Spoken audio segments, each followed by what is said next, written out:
Assalamualaikum warahmatullahi wabarakatuh. Innal hamdalillahi nahmaduhu wa nasta'inuhu wa nastaghfiruh wa na'udzu billahi min syururi anfusina wa min sayyiati a'malina. May yahdihillahu fala mudilla lahu wa may yudlil fala hadiyalah. Asyhadu an la ilaha illallah wahdahu la syarikalah wa asyhadu anna Muhammadan abduhu wa rasuluh.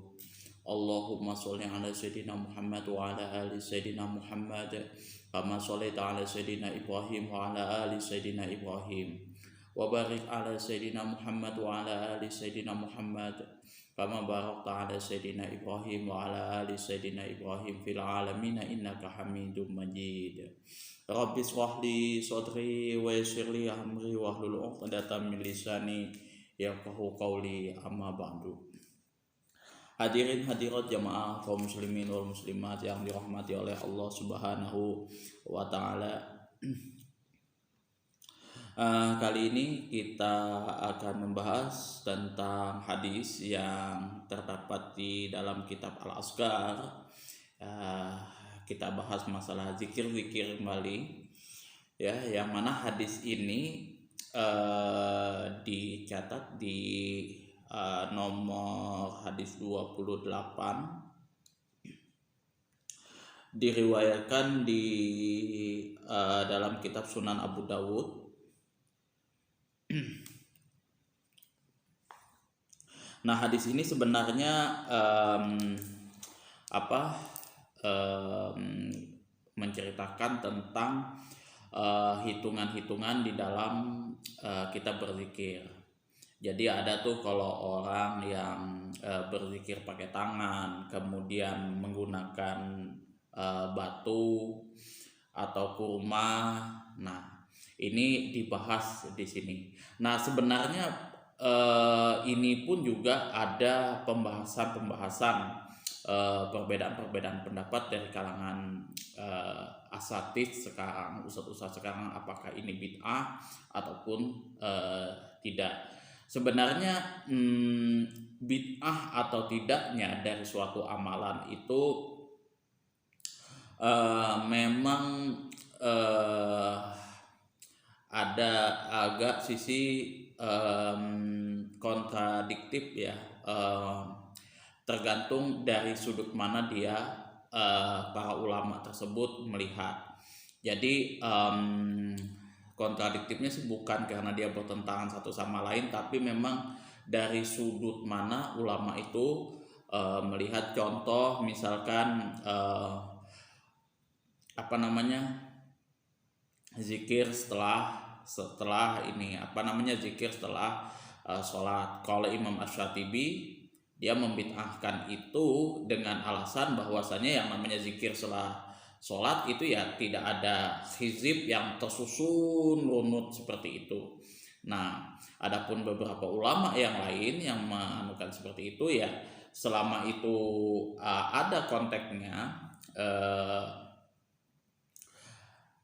dibaca setelah keutamaan dibaca setelah sholat. Nah, itu maka semuanya dirangkum, dimasukkan jadi satu di situ. Dan semua apapun, baik itu yang ada di konteksnya ada di dalam hadis ataupun Al-Quran dan hadis, keutamaan tentang membaca misalkan astagfirullah dan lain sebagainya, ada atau tidaknya, itu tetap dijadikan satu karena itu bagian daripada zikir. Nah, yang namanya zikir itu sudah otomatis semua dirangkum jadi satu, dimasukkan jadi satu di situ sebagai bagian dari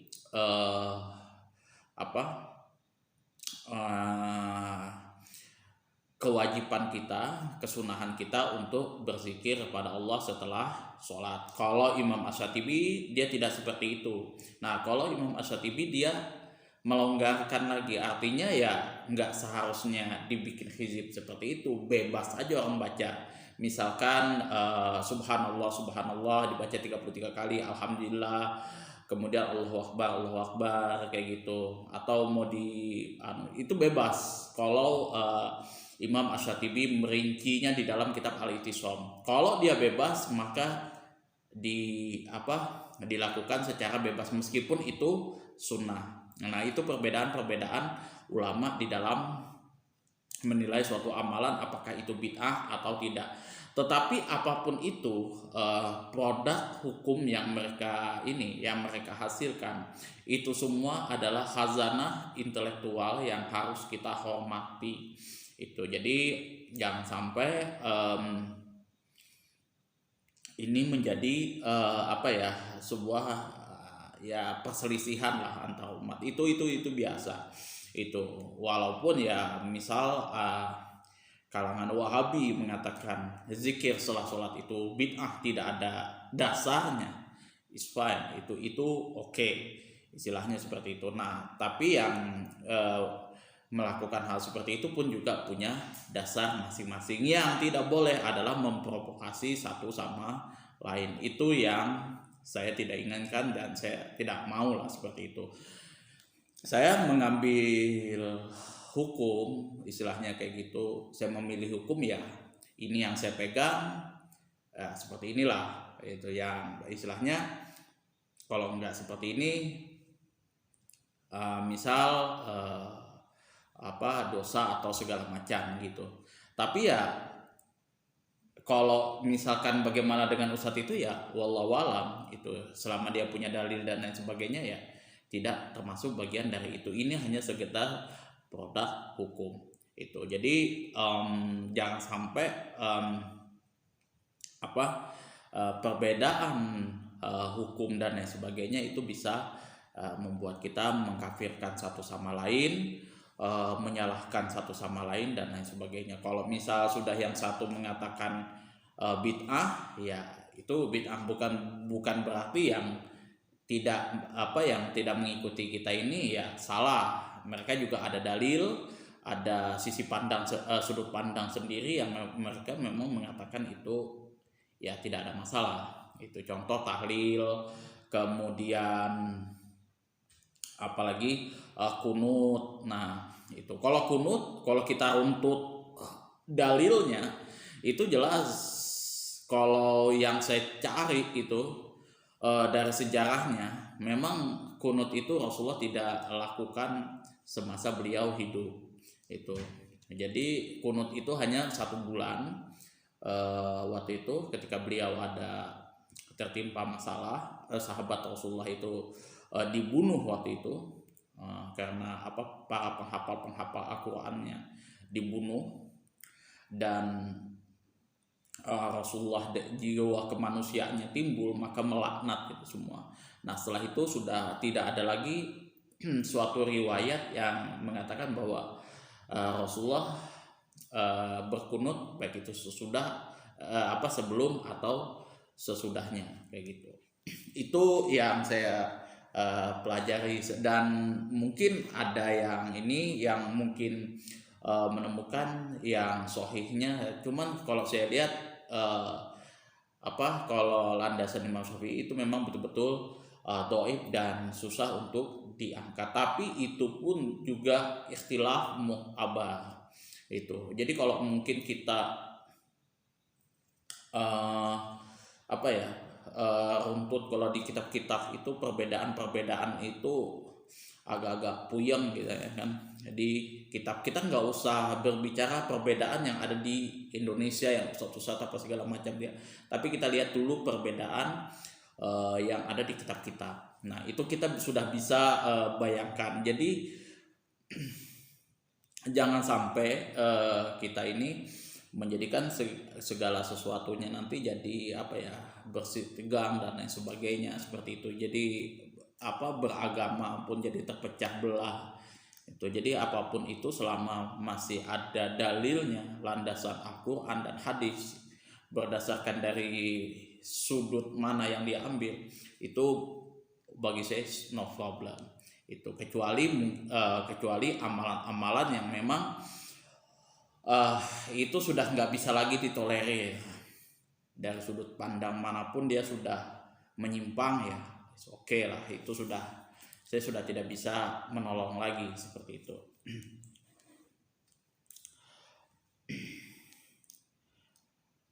Dan jujur apapun itu yang saya katakan di video ini, di konten ini, saya disclaimer dari awal. Kalau misalkan ada teman-teman atau para asatidz yang mempunyai dalil lain, mungkin dari sisi ada berbeda kayak gitu, mempunyai dalil yang lebih kuat, silahkan diatur di kolom komentar atau dibuatkan video bantahan atau lain kritisan dan sebagainya. Itu saya lebih mendukung kalau bisa disertakan dengan kitab-kitab, dalil-dalil dan lain sebagainya, supaya kita bisa pertahankan sama-sama, kita bisa aturkan sama-sama kayak gitu. Jadi kita bisa sharekan ke teman-teman lain gitu. Kiai ini misalkan dalilnya seperti ini, NU seperti ini, Muhammadiyah seperti ini. Jadi kita bisa sharekan sama-sama ke teman-teman. Jadi bisa masyarakat bisa memilah satu sama lain. Itu. Hadis nomor 28 yang terdapat di dalam kitab Al-Azkar. Di sini warawaina, kami telah meriwayatkan. Yang dimaksud di sini sudah saya jelaskan, yang Al-Imam Nawawi di sini telah meriwayatkan fi Sunani Abu Dawud, di dalam Sunan Abu Dawud, wa Tirmizi dan Imam Tirmizi, Sa'din bin Abi Waqqasin radhiyallahu an, dari melalui sahabat Rasulullah Sa'ad bin Abi Waqqas radhiyallahu anhu, semoga Allah meridhoinya, yang mana Sa'ad bin Abi Waqqas ini telah menceritakan annahu dakhala ma'a Rasulillah sallallahu alaihi wasallam, bahwasanya Sa'ad bin Abi Waqqas ini pernah masuk bersama Rasulullah sallallahu alaihi wasallam ala imra'atin, yaitu menemui seorang wanita, wa baina yadaiha, dan di hadapannya nawayan, yaitu di hadapannya terdapat biji buah kurma. Jadi biji buah kurma itu kan habis dimakan dikumpulkan kayak gitu. Nah ini biasa tradisi ini sih, kalau orang Banjar berkumpai ya kok bukan biji buah kurma tapi batu kerikil. Nah atau hasoyan atau batu kerikil. Nah ini batu kerikil yang digunakan tusabbihu bihi, untuk menghitung tasbih yang dibaca. Jadi misalkan kita atur 33 kali gitu kan, subhanallah 33 kali, tahlilnya 33 kali, kemudian takbirnya 33 kali, seperti itu. Maka dibikin batunya kayak gitu kalau zaman dulu. Nah kalau sekarang ada tasbih, ada lagi yang digital yang ketek. Nah ada juga yang mengatakan bahwa digital ini bid'ah ya kan, karena dipakai oleh pramugari, nggak ada masalah itu. Kecuali kalau misalkan yang digital ini kalian teman-teman percaya bahwa ini lebih utama, lebih afdol, lebih mengkhusyukkan saya. Nah ini yang jadi masalah.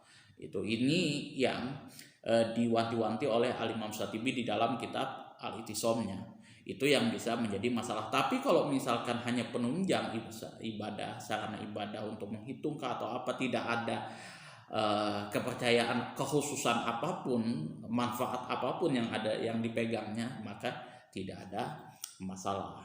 Jadi nawayan au hasayan tusabbihu bihi, yang mana digunakan untuk menghitung bilangan tasbihnya tadi, banyakkan tasbihnya tadi. Faqala, maka Rasulullah Shallallahu alaihi wasallam bersabda, ala ukhbiruki, maukah. Nah di sini Rasulullah mengatakan, bersabda kepada seorang perempuan tersebut, ala ukhbiruki, maukah engkau aku ceritakan kepadamu. Ini ki, kalau dia ka itu kamu laki-laki, kalau ki kamu perempuan. Bima huwa aisaru tentang sesuatu yang lebih mudah alaiki atas kamu min hadza dari hal ini, au afdol atau yang lebih utama. Jadi maukah kamu saya beritahukan di sini, maksudnya maukah kamu saya ajarin nih sesuatu yang lebih mudah daripada ini atau yang lebih afdol lagi daripada yang ini. Faqala, maka Rasulullah sallallahu alaihi wasallam meneruskan di sini, subhanallah. Nah, konteks kalimatnya adalah subhanallahi adada ma khalaqa fis samai wa subhanallah adada ma khalaqa fil ardi wa subhanallah adada ma baina dzalik wa subhanallah adada ma huwa khaliqun wallahu akbar mislu dzalik walhamdulillahi misla dzalik wala ilaha illallahu misla dzalik wala haula wala quwata illa billahi misla dzalik. Yang mana artinya di sini subhanallahi adada ma khalaqa fis samai, maha suci Allah sebanyak bilangan apa yang Allah ciptakan, yang beliau ciptakan di langit. Subhanallah, maha suci Allah adada ma khalaqa sebanyak bilangan yang beliau ciptakan, yang Allah ciptakan fil ardi di bumi. Subhanallah adada ma baina dzalik, maha suci Allah sebanyak bilangan antara langit dan bumi. Subhanallah adada ma huwa khaliqun, maha suci Allah sebanyak bilangan yang beliau, yang Allah ciptakan. Jadi semua melingkupi yang Allah ciptakan itu. Wallahu akbar misla dzalik, Allah dan Allah maha besar semisal dengannya. Walhamdulillahi misla dzalik, dan segala puji Allah semisal dengannya.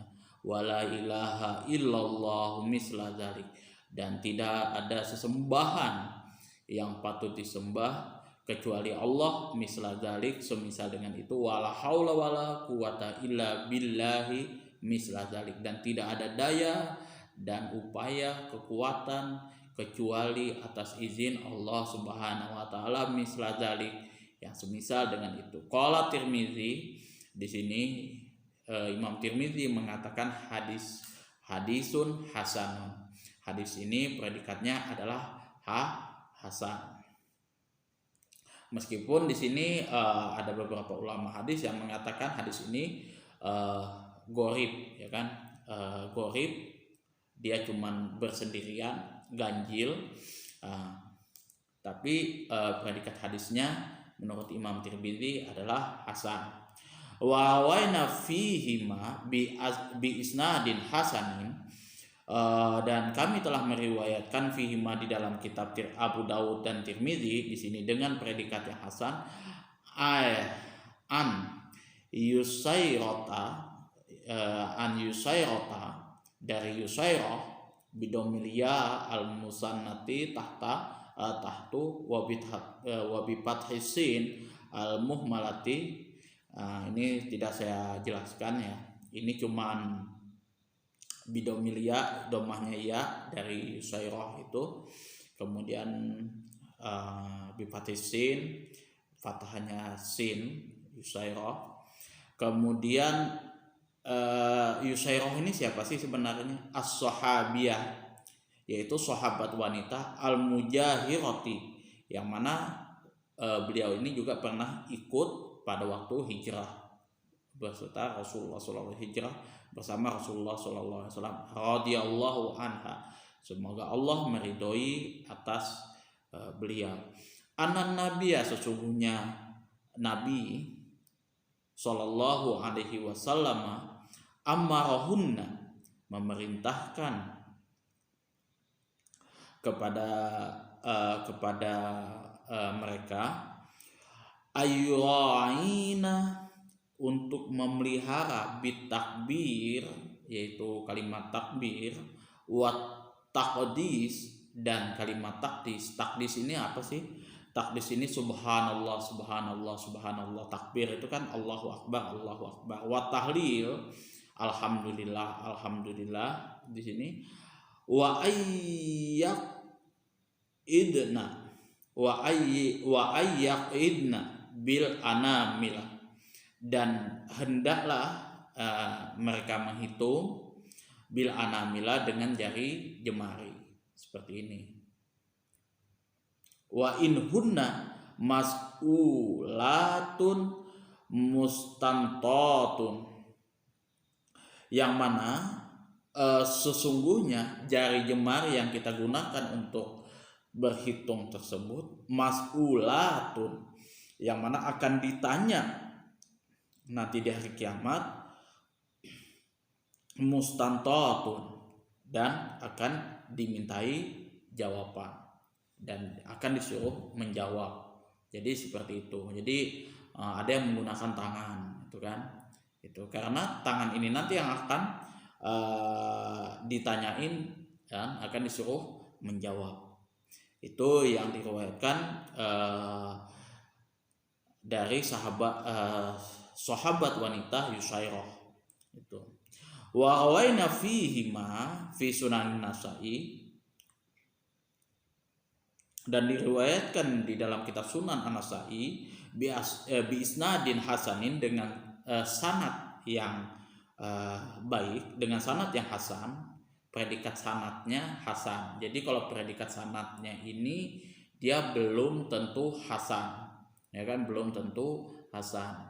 Karena kalau hasan sudah keseluruhan dia masuk kategori. Kalau hasan ini artinya sanadnya bersambung, kemudian periwayatnya kukuh dan tidak ada masalah pada perilaku adat istiadatnya. Ini tiga ini dia memenuhi standar. Sedangkan ini syad atau ada terdapat ilalnya, ini belum terpenuhi lagi. Dan Abdullah bin Amrin, dari Abdullah bin Umar radhiyallahu anhu, semoga Allah meridhoi atas keduanya, qala telah berkata, ra'aitu Rasulullah sallallahu alaihi wasallam yaqaitu tasbiha, saya telah melihat Rasulullah sallallahu alaihi wasallam menghitung tasbih, menghitung bilangan tasbihnya, subhanallah, subhanallah, subhanallah, itu. Wa fi riwayatin bi yaminihi, dan menurut riwayat yang lain yaitu beliau menghitung tasbihnya tadi, menghitung bilangan tasbihnya itu menggunakan tangan kanan. Jadi ada yang seperti ini kan. Nah, jadi teman-teman bisa lihat. Nah, yang biasa seperti itu ya dengan tangan kanannya, atau yang begini tuh, atau yang biasa dengan tasbih, kemudian dengan digital, itu nggak ada masalah. Itu cuman metode untuk kita menghitung berapa banyak bilangan tasbih kita. Kemudian hadis nomor 31, wa rawaina fi Sunani Abu Dawud, dan diriwayatkan di dalam Sunan Abu Dawud, an Abi Sa'id al-Khudri radhiyallahu anhu, dari sahabat Abu Sa'id al-Khudri radhiyallahu an, semoga Allah meridhoinya, anna sesungguhnya anna Rasulullah sallallahu alaihi wasallam qala, sesungguhnya Rasulullah sallallahu alaihi wasallam telah bersabda, man qala, barang siapa yang mengucapkan raditu billahi robba wa bil islami dina wa bi Muhammadin sallallahu alaihi wasallam rasulah wajabat lahul jannatu. Jadi ini ya, raditu billahi robba wa bil islami dina wa bi Muhammadin sallallahu alaihi wasallam rasulah. Nah, barang siapa yang membaca raditu billahi robba, aku rela, aku ridho, billahi Allah sebagai robba, sebagai Tuhanku, wabil islami dina, dan agama Islam itu adalah agamaku, wabi Muhammadin, dan Nabi Muhammad sallallahu alaihi wasallam rasulah, sebagai Rasulullah, sebagai Rasul, wajabat lahul jannatu, maka dan merupakan suatu kepastian bagi seseorang tersebut, lahu bagi seseorang yang membaca tersebut, al jannatu, surga baginya. Jadi surga sudah otomatis, sudah jaminan bagi orang yang membaca bacaan ini. Itu sudah tidak bisa di utak-utik lagi, sudah pasti dia mendapatkan surganya Allah Subhanahu wa Ta'ala. Jadi kalau teman-teman berzikir ikhlas lillahi ta'ala, itu sudah otomatis, sudah banyak keutamaan yang teman-teman peroleh pahala, surga dan lain sebagainya. Itu sudah nggak bisa kehitung. Sudah ini dari yang dijelaskan panjang lebar yang kemarin itu, yang mukhodimah itu, kalau saya melihat sudah wow gitu kan. Makanya jujur aja, kalau misalkan saya zikir setelah sholat, pasti yang ini yang ada di sini nih otomatis masuk lah, sudah itu. Karena keutamaannya banyak.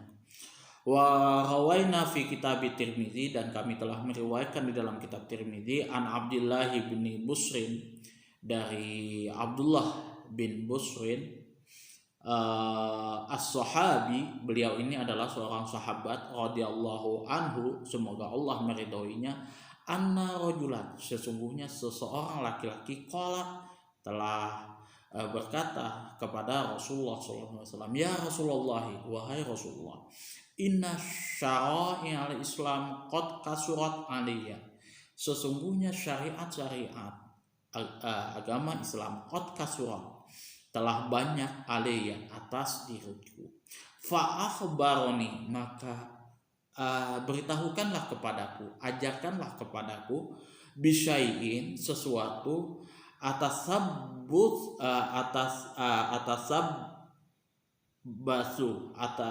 sabbasu, yang mana saya bisa berpegang teguh, bihi, dengan kalimat, dengan sesuatu tersebut. Nah, jadi beritahukanlah, ajarkanlah aku suatu amalan yang mana bisa aku amalkan setiap hari, maksudnya seperti itu. Qala, maka Rasulullah menjawab, la yazalu lisanuka rotban. Nah, jagalah lisanmu itu untuk tetap basah. Jadi bibir kita ini, lisan kita, mulut kita ini dijaga supaya tetap basah, min zikrillahi ta'ala, dari berzikir kepada Allah Subhanahu wa Ta'ala. Jadi di sini amalan yang diajarkan oleh Rasulullah kepada sahabatnya ini, kalau misalkan kita pengen istilahnya menetapkan suatu amalan dan pengen menjalankan syariat-syariat agama Islam, mendapatkan pahala-pahala yang lebih di luar daripada yang wajib-wajib itu, maka di sini jangan sampai lisan kita ini kering dari mengingat kepada Allah, berzikir kepada Allah Subhanahu wa Ta'ala. Qultu, maka di sini saya berpendapat mengatakan, atasabbasu, yang dimaksud dengan atasabbasu di sini adalah maknahu ata'allaqu bihi wa astamsiku, saya jadikan sebagai dengan zikir dengan sesuatu tersebut, wa astamsiku, dan saya berpegang teguh dengan sekuat-kuatnya. Itu maksudnya. Jadi diamalkan secara terus-menerus, secara istiqomah. Dan di sini hadis nomor 33 kelanjutannya, wa rawaina fihi an Abi Sa'id al-Khudri radhiyallahu anhu, dan kami telah meriwayatkan fihi di dalam kitab Imam At-Tirmizi dari melalui Abi Sa'id al-Khudri radhiyallahu anhu, semoga Allah meridhoinya, anna Rasulullah sallallahu alaihi wasallam su'ila, bahwasanya Rasulullah sallallahu alaihi wasallam pernah ditanya, ayyul ibadi afdal darajatan indallahi ta'ala yaumal qiyamah. Ayyul ibadi, ibadah-ibadah apakah afdalu, yang paling utama, darajatan, derajat darajatan ini derajatnya dan pahalanya, yang maksud pahalanya indallahi di sisi Allah, di sisi Allah Subhanahu wa taala yaumul qiyamah, pada hari kiamat. Qala, maka Rasulullah bersabda di sini, az-zakirunallaha katsiran wadz-zakiratu. Nah, jadi ini mengartikannya seperti ini. Az-zakirunallaha katsiran wadz-zakiratu. Laki-laki dan perempuan yang senantiasa banyak berzikir kepada Allah Subhanahu wa taala. Itu konteksnya ya. Kalau bahasa Indonesianya seperti itu menerjemahkannya. Kemudian kultu, maka saya kemudian bertanya kembali, ya Rasulullah, wa minal ghazi, apakah amalan ini lebih utama al-ghazi dari orang yang berperang fi sabilillahi azza wa jalla, di jalan Allah Subhanahu wa taala? Qala, Rasulullah kemudian menjawab, lau daraba bisayfihi, kalau seandainya ia memukul bisayfihi dengan pedangnya fil kuffar wal musyrikina, kepada pasukan orang kafir dan orang yang musyrik, hatta yang kasira, sampai pedangnya patah, wayah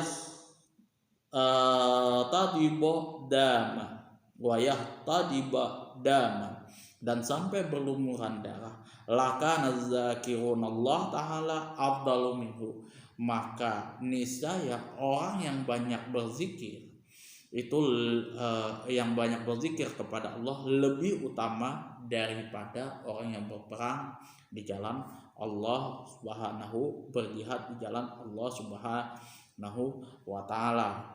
Cuman hadis ini masih ada pertentangan di kalangan ulama hadis itu ya. Karena ya ada sesuatu hal mungkin kalau nggak salah hadis ini gharib dan memang tidak ini. Cuman dari keseluruhannya ya tidak ada masalah kalau misalkan itu senantiasa diamalkan. Kalau toh pun memang ini tidak berlaku, tidak ada masalah. Ini fadhailul amal, ya kan? Kalau misalkan memang ini sahih, maka kita sudah mengerjakan itu. Wa rawaina fi kitab Ibnu Majah, dan kami telah meriwayatkan di dalam kitab Ibnu Majah an Abi Darda radhiyallahu anhu, dari Abi Darda radhiyallahu anhu, semoga Allah meridhoinya, qala, telah berkata, qala Rasulullah sallallahu alaihi wasallam, telah bersabda Rasulullah sallallahu alaihi wasallam, ala a'unabbiukum bi khairi a'malikum, maukah aku ceritakan kepada kalian bi khairi a'malikum, amalan-amalan yang paling baik untuk kalian, wa askaha inda malikikum, dan paling berharga dari apa yang kalian punyai, wa arfa'iha fi darajatikum, dan paling mengangkat fi darajatikum, pada derajat pahala kalian. Ini paling berpengaruh pada pahala kita di hari kiamat. Wa khairul lakum min ittifaqiz zahabi wal warqi, dan paling utama daripada berinfak emas dan perak. Wa khairin lakum, dan paling bagus bagi kalian min antalqau aduwakum fatadribu a'naqakum, daripada kalian memukul leher musuh kalian, fatadribu a'naqakum, dan mereka memukul kembali leher-leher kalian. Qalu, maka mereka menjawab, bala, tentu saja wahai Rasulullah, katanya. Seperti itulah simpelnya. Qala, maka Rasulullah sallallahu alaihi wasallam bersabda, zikrullah ta'ala, adalah berzikir kepada Allah Ta'ala. Itu salah satu keutamaan kita berzikir kepada Allah Subhanahu wa Ta'ala.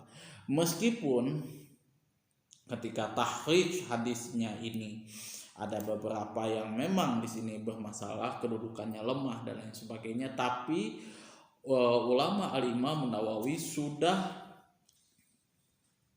memperhitungkannya jauh-jauh hari di dalam kitab Muqaddimahnya. Jadi seperti itu. Kalau misalkan masih ada perdebatan di situ, dia sebutkan, dia rincikan kayak gitu kan. Kemudian yang mana ini usulnya, mana furuknya, seperti itu, mana yang berhubungan dengan fadhailul amal. Nah, kalau fadhailul amal ya, kalau misalkan teman-teman ini kaji ini ya, kalau fadhailul amal itu jangan terlalu banyak berharap.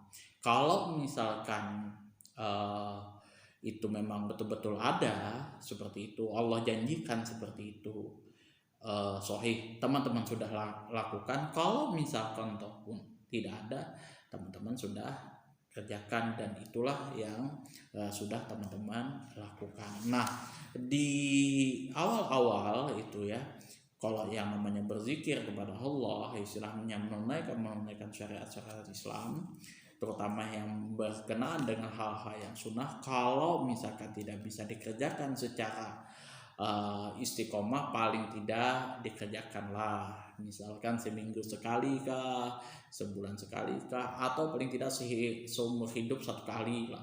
Itu paling ini, jangan sampai ditinggalkan mutlak, sama sekali tidak sampean kerjakan. Karena kemarin sudah disebutkan, sudah kita ceritakan, sudah kita bahas, perumpamaan orang yang berzikir dengan tidak berzikir seperti orang yang antara orang hidup. Perbedaannya adalah antara orang hidup dan orang mati. Jadi kalau orang mati itu dianggap sudah sia-sia, sudah tidak ada manfaatnya lagi. Kalau orang yang berzikir itu ya adalah seperti orang hidup. Nah itu, jadi keutamaan berzikir, sebelum ini dibahas nanti ke belakangnya, itu masih sudah banyak yang kita dapatkan keutamaan-keutamaannya. Bahkan ini kita amalkan terus, teman-teman pilih yang mana yang ini. Mungkin jadwal sampean itu padat dengan zikir kepada Allah Subhanahu wa Ta'ala. Dan nanti juga besok kalau nggak salah, kalau misalkan masih ada waktu, saya tambahkan sedikit di sini, ada yang kurangnya. Kemudian kita masuk kepada bab ucapan-ucapan yang zikir-zikir yang kita lakukan pada saat bangun dari tidur. Nah itu saja sedikit yang saya tambahkan di konten ini. Kurang dan lebihnya saya mohon maaf yang sebesar-besarnya apabila ada kata-kata saya yang salah, kemudian ada kata-kata mungkin saya yang terselip di sini. Saya mohon maaf yang sebesar-besarnya. Mungkin ada yang berbeda, menyinggung hati teman-teman semuanya, silahkan bisa dikasih masukan, teguran dan lain sebagainya. Saya support hal-hal tersebut ya. Jadi istilahnya saya bukan kategori pemegang mutlak ya istilahnya ini, meskipun saya menggunakan kitab. Saya menggunakan kitab dalam sebuah konten itu bukan berarti saya lebih pakar dan lain sebagainya, tapi sebisa mungkin saya mengatakan sesuatu, menyampaikan segala sesuatu ada landasannya, seperti itu, ada landasannya. Ini dari ulama ini. Jadi teman-teman bisa di rumah mendengarkan konten ini sambil juga menyimak kitabnya, bisa juga diharokatin, diartikan dan lain sebagainya. Itu jadi teman-teman bisa koreksi seperti itu. Begitu juga kitab Safinatun Najah, kemudian Fathul Qorib, Bulughul Maram dan lain sebagainya. Jadi teman-teman bisa simak di kitabnya kayak gitu. Jadi kalau misalkan ada salah, teman-teman bisa langsung koreksi kayak gitu, ketimbang saya bacot nggak ada kitabnya dan lain sebagainya, teman-teman cuma ngeblank aja kayak gitu, nggak ada apa yang dipegang, nggak ada ilmu yang harus dicatat seperti itu ya. Itu jangan sampai lah itu. Tapi bukan berarti juga yang di sana ustaz-ustaz yang lain yang tidak pakai kitab itu jelek, itu bukan seperti itu juga. Kalau misalkan seperti Ustaz Adi Hidayat, Ustaz Abu Somad dan lain sebagainya, itu nggak usah dibahas. Itu kitab mereka sudah ada di kepala mereka, mereka sudah hatam berbagai macam kitab, ya beda kalau dengan saya. Kalau saya itu masih dipersiapkan dulu, masih diicir-icir dulu, masih ini jadi apa kayak gitu, masih meraba-raba. Apalagi kalau sudah sekelas Gus Miftah lah kayak gitu, Gus kiai terus sudah. Kalau kayak saya ini itu. Oke, itu saja.